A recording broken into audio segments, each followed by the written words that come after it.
Hello guys, welcome back to the channel. And today we have the topic of environment is biological interaction. अब यहाँ हम पढ़ेंगे कि nature का जो डायनामिक्स है, रिलेशनशिप है, उसको हम अंडरस्टैंड करेंगे. ठीक है, तो जैसे कि अब मेरा नाम अमन मोगा है, मैं फिर से दोहरा रहा हूँ. ठीक है, आज का हमारा ये तीसरा लेक्चर है जिसको हम करने जा रहे हैं. ठीक है, तो चलिए अब आज पढ़ते हैं कि बायोलॉजिकल इंटरेक्शन. देखिए, सबसे पहली बात बता दूं, मैं इससे अब तक बहुत कम क्वेश्चन आए हैं, तो उस टॉपिक को मैं थोड़ा सा ना तो ज़्यादा डीप जाऊंगा, ना ही ज़्यादा मैं उसको अपर रखूंगा. इसको मैं मीडियम कोशिश करूंगा कि इसको मीडियम के रूप से आप इसको पढ़ाया जाए. क्योंकि देखिए, ये हम पहले ही कंसिडर करके चल रहे हैं कि आपने ये चीज़ें पहले से पढ़ ली. ठीक है, हम केवल यहाँ पे रिवीजन दे करके आए हैं. ठीक है, और स्टैटिक का वो पार्ट आपको फिर से समझाने आया जो शायद आपसे छूट गया हो. मैं नहीं कहूँगा कि 100% आपसे छूट गया हो सकता है आप मुझसे ज़्यादा इस टॉपिक के बारे में जानते हो. ठीक है, तो चलिए शुरू करते हैं. तो जैसे कि यहाँ पर लिखा है introduction of the biological interaction. तो बायोलॉजिकल इंटरेक्शन है क्या? देखो, ये होता है क्रिटिकल रिलेशनशिप ऑर्गेनिज्म का, उनके जो सर्वाइवल है, उनका जो रिप्रोडक्शन है. ठीक है, या वो इकोसिस्टम को मेंटेन करने के लिए कैसा रोल प्ले करते हैं. ठीक है, उसके इकोसिस्टम की हेल्थ को कैसे बैलेंस करते हैं, यही होता है बायोलॉजिकल इंटरेक्शन. ठीक है, तो ज़्यादा कुछ नहीं है, बस इसमें कभी कभी क्वेश्चन पूछ लेता है. ठीक है, उसके बाद बायोलॉजिकल इंटरेक्शन का टाइप क्या होता है. देखो, अगर हम टाइप की बात करें बायोलॉजिकल इंटरेक्शन के, तो यहाँ पे लिखे हैं 1 2 3 4 5 6. ये इससे ज़्यादा हो सकते हैं. ठीक है, तो हम पहले ही बात कर लेते हैं कि पहला है competition. Organism vie for the same resources impacting their survival and growth. ठीक है, तो कंपटीशन ये मान ली, वही सीधी सी बात है कि भाई एक रिसोर्सेज बहुत सारे मल्टीपल ऑर्गेनिजम्स के साथ बटा हुआ है, तो जो सबके पीछे कंपटीशन होगा कि मैं ज़्यादा लूँ, क्योंकि मुझे ज़्यादा ग्रोथ करनी है. उसके बाद आता है म्यूचुअलिज्म है कुछ नहीं. ठीक है, क्या कहता है कि जो भी स्पेसीज होंगी, बोथ स्पेसीज, वे बेनिफिट करेंगे अपने आप. जैसे आपने देखा होगा कि जो आकाशीय बेल होती है वो पेड़ पे लटकी रहती है, उसी से अपना न्यूट्रिशंस लेती रहती है और अपने आप को ग्रो करती रहती है. ठीक है, तो वो म्यूचुअलिज्म का एक एग्जांपल है. ठीक है, यहाँ पे लिखा है both species benefit from their interaction promoting coexistence and stability. उसके बाद आता है पैराटिज्म.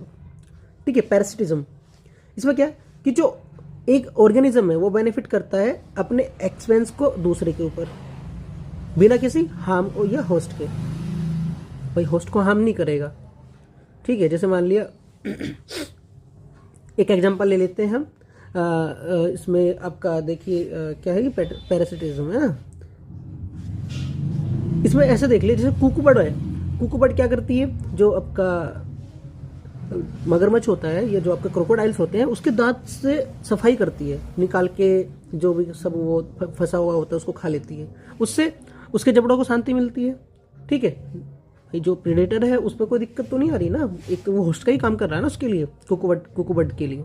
या फिर उसके कस्काटा की बात करें, या डुरेंटा की बात करें, या विस्कम है एक पक्षी. ठीक है, उसकी बात करें तो ये हुआ. उसके बाद आता है प्रीडेशन. प्रीडेशन क्या है?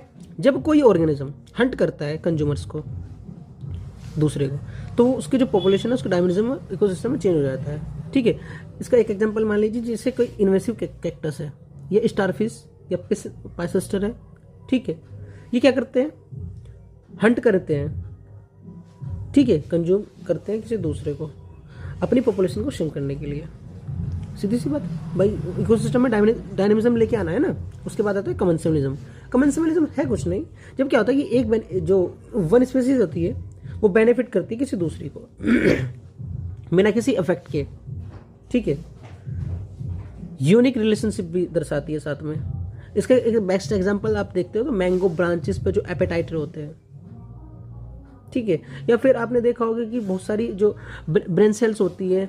ठीक है, ब्रेन सेल्स होती है जो स्टारफिश या वेल के बॉडी पे, सॉरी स्टारफिश का नाम लिया मैंने, उसका क्या बोलते हैं वो, डॉल्फिन या फिर वेल की बॉडी पे चिपक के अपने आप को ग्रो करती रहती है. ठीक है, उसके बाद आता है आपका साइम्बोसिस. ठीक है, साइम्बोसिस क्या है? क्लोज इंटरेक्शन होता है स्पीसीज का, उसके म्यूचुअलिस्टिक या कमेंसलिज्म या पैरासिटिक, ये जितने भी अलग अभी मैंने समझाए इनके आधार पे तो सब आता है आपका बायोसिस. ठीक है, सिम्बायोसिस. तो आई थिंक, मैं होप ये चीज़ें आपको समझ में आए. मैं आगे जल्दी इसलिए लेके जा रहा हूँ ताकि आपको मतलब ज़्यादा समय ना लगे इसमें. ठीक है, क्योंकि कई बार क्वेश्चन पूछ लेते हैं, कमेंसलिज्म से क्वेश्चन आया है, मैं उसको डिस्कस करूँगा आगे. ठीक है, Now the topic is ecological succession. Ecological succession is a gradual process of change in the structure of the ecosystem over time, leading to diverse array of plants and animal communities. तो मैं आपको बता दूं, ecological succession से हर साल एक से दो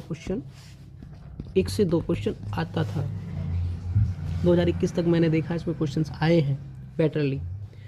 इकोलॉजिकल सक्सेशन वैसे ही है जैसे हम न्यूट्रन साइकिल को पढ़ते हैं, ठीक है, क्योंकि अगर इन्वायरमेंट के इकोलॉजिकल और इकोसिस्टम वाले पार्ट को हम देखें, एक तो बेसिक डेफिनेशन से क्वेश्चन आते हैं, ठीक है, नहीं तो ये जो दो टॉपिक है इकोलॉजिकल सक्सेशन या क्लाइमेक्स कमिटी या फिर आपका न्यूट्रन साइकिल, इनसे क्वेश्चन आता ही आता है। तो हम इस पर थोड़ा सा फोकस ज़्यादा रखेंगे, ठीक है। तो चलिए, जैसे कि अभी हमने आपको बताया इकोलॉजिकल सक्सेशन कुछ नहीं, क्या है, एक बायोलॉजिकल कम्युनिटी का जो इवोल्व होती है टाइम टू टाइम, उसका एक प्रोसेस है, ग्रेजुअल प्रोसेस है कि भाई इकोसिस्टम चेंज कैसे हो रहा है, ठीक है। उसमें जो डेंसिटी ऑफ पॉपुलेशन है ऑफ ऑर्गेनिजम्स की वो चेंज हो रही, तो सीधी सी बात है चेंज होगा, क्योंकि भाई जो आपके रिसोर्सेज होंगे उनका डिस्ट्रीब्यूशन होगा, ठीक है।